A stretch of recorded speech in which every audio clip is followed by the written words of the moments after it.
स्वामी भक्ती कशी करावी? मित्रांनो, स्वामींचा एक भक्त अक्कलकोटला जाऊ शकत नव्हता, म्हणून त्याने आपल्या घरी स्वामींची पूजा सुरू केली. त्याच्याकडे पूजेसाठी फुले नव्हती. त्याला स्वतःचाच राग आला की मी हे कसं करू शकतो? ही सगळी तयारी मी आधीच बघायला हवी होती. स्वतःचा शोध घेत असतानाच तो घराबाहेर फुले वेचण्यासाठी निघाला.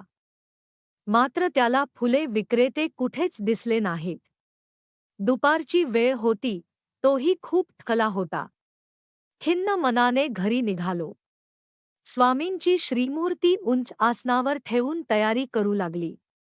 डोळे मिटून तो स्वामींना हाक मारू लागला.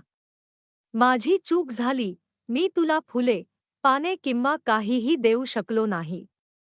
मला माफ करा. त्यांच्या हृदयातून निघणारे हे शब्द इतके जिव्हाळ्याचे होते की स्वामींना त्यांच्यासमोर हजर व्हावे लागले. स्वामींनी तिचे अश्रू हाताने पुसले आणि म्हणाले, तू का रडतेस? माझ्या दर्शनाने तू प्रसन्न झाला नाहीस का? परमेश्वराला समोर पाहून भक्ताने आश्चर्य व्यक्त केले. त्याला वाटले हे सर्व स्वप्न आहे. स्वामी मला भेटायला का येतील? मी फुलेही ठेवली नाहीत. आत्तापर्यंत पूजाही बाकी आहे. स्वामी माझ्यावर रागावले असतील. स्वामींनी त्याला पुन्हा रडण्याचे कारण विचारले. भक्ताने स्वामींचे भोळेपणाने अभिनंदन केले. स्वामी जोरजोरात हसायला लागले. भक्ताला आश्चर्य वाटले की स्वामी मोठ्याने का हसले असावेत. असा विचार करून स्वामी म्हणाले, इथे बसा, मी फुलांनी आनंदी आहे असे तुम्हाला वाटते का? तुला वाटत असेल की मी फुलांनी सुखी आहे, तर बघ, तू त्यांना ठेवलंही नाहीस, तरीही मी तुझ्यावर खुश आहे. आता भक्त पुन्हा विचार करू लागला, स्वामी खरं बोलतोय. त्यांनी स्वामींना विचारलं, मग तू कोणावर सुखी आहेस? आहेत. स्वामी म्हणाले, मी ख्या भक्तीने प्रसन्न होतो. मग काय फुलं किंवा फळं ठेवता आली नाहीत तर ख्या भक्तीनं ठेवली असती तरी मला आनंद झाला असता, पण फळं नसतील तर भक्ती करू नये. भक्ती कधीच अनेक गोष्टींवर अवलंबून नसते. तू मला मनापासून फोन केलास, तू माझ्यावर पूर्णपणे अवलंबून होतास. म्हणून मला तुझ्यासमोर यावे लागले. तेव्हा भक्तांनी पुन्हा भोळेपणाने विचारले, फुले, फळे, पाणी ठेवू नये का? स्वामींनी त्याला सांगितले की ज्याला दर्जा आहे तो नक्कीच ठेवू शकतो, पण तरीही ती खरी भक्तीची गोष्ट आहे. नुसती फुले व फळे ठेवल्याने आतून खरी भावना येत नाही. मग तो माझ्यापर्यंत कसा पोहोचेल? खरी भावना तुमच्या आणि माझ्यामधला मार्ग आहे, म्हणून काहीही करू नका. जर तुमच्यात खरी भावना असेल, तुमची खरी भक्ती असेल तर तुम्ही माझ्यापर्यंत नक्कीच पोहोचाल, हे सत्य आहे. तेव्हा भक्ताने स्वामींना विचारले, पण स्वामी, खरी भक्ती कशी येणार? स्वामी म्हणाले की, तुमचा माझ्यावर असलेला विश्वास तुम्हाला अधिकार देतो. भक्ताने पुन्हा विचारले, मग श्रद्धा कशी येते? स्वामी हसले आणि म्हणाले, जर तुम्हाला मला ओळखून मला जाणून घ्यायचे असेल, तर माझे म्हणणे ऐका, त्यांचे अनुसरण करा.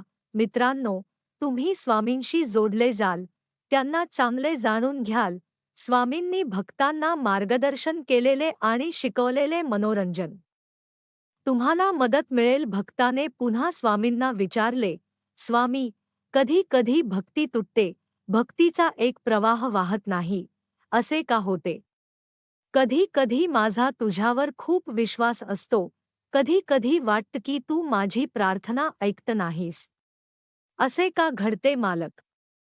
स्वामींनी उत्तर दिले की जेव्हा भक्तीमध्ये इच्छा येऊ लागतात तेव्हा भक्तीचे तुकडे होतात.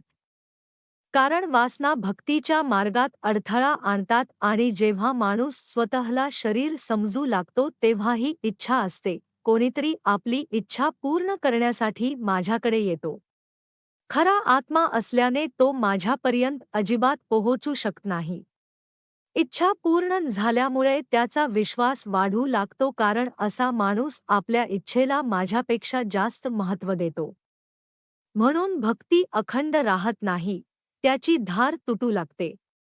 मग परिणाम असा होतो की कधी माझ्यावर विश्वास नाही तर कधी विश्वास नाही. भक्त अजून नम्रपणे म्हणाला, स्वामी आणखी एक प्रश्न, तुमची उपासना किंवा उपवास पद्धत कशी करावी? स्वामी म्हणाले, तुम्ही मला सहज आणि सहज प्रसन्न करू शकता. माझ्यासाठी फळं, फुलं आणि थोडं पाणी पुरेसं आहे. फळं नसली तरी तू जे बनवशील तेच ठेव. फुलं मिळाल्यास फूल समजून थोडे तांदूळ ठेवा. मग तो मला भक्तिभावाने जे देऊ इच्छितो ते देऊ शकतो. मला त्याची गरज नसली तरी भक्तांचे असे प्रेम मी नाकारू शकत नाही. म्हणूनच मी देव केलेल्या सर्व गोष्टींसह ते माझ्यासारखे मानतो. यात शंका नाही.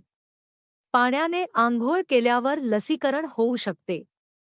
मित्रांनो, इकडे लक्ष द्या. जो कोणी स्वामींच्या श्री मूर्तीची पूजा करतो, जे लोक त्याच्या मूर्तीची किंवा त्याच्या फोटोची पूजा करतात, त्यांनी हे लक्षात घ्यावे की स्नान करताना देवाच्या डोळ्यात पाणी जाऊ नये.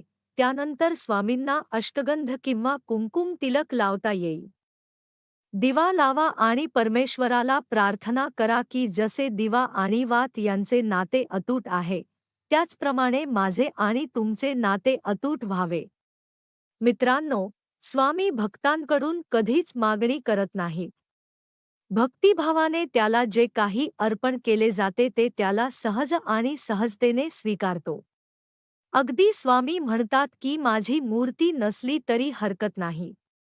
मला तुमच्या मनात स्थान देणे आणि त्याच मनाने फळे, फुले, जल अर्पण करणे हा सुद्धा एक प्रकारचा भक्तीच आहे. पण ह्या भावना आणि विश्वास खूप महत्त्वाचा आहे हे लक्षात ठेवा. या उपासनेने भक्ती सफल होते. स्वामींच्या माध्यमातून स्वामींशी जोडलेली राहण्याची पद्धत तुम्हाला समजली असेल अशी आशा आहे.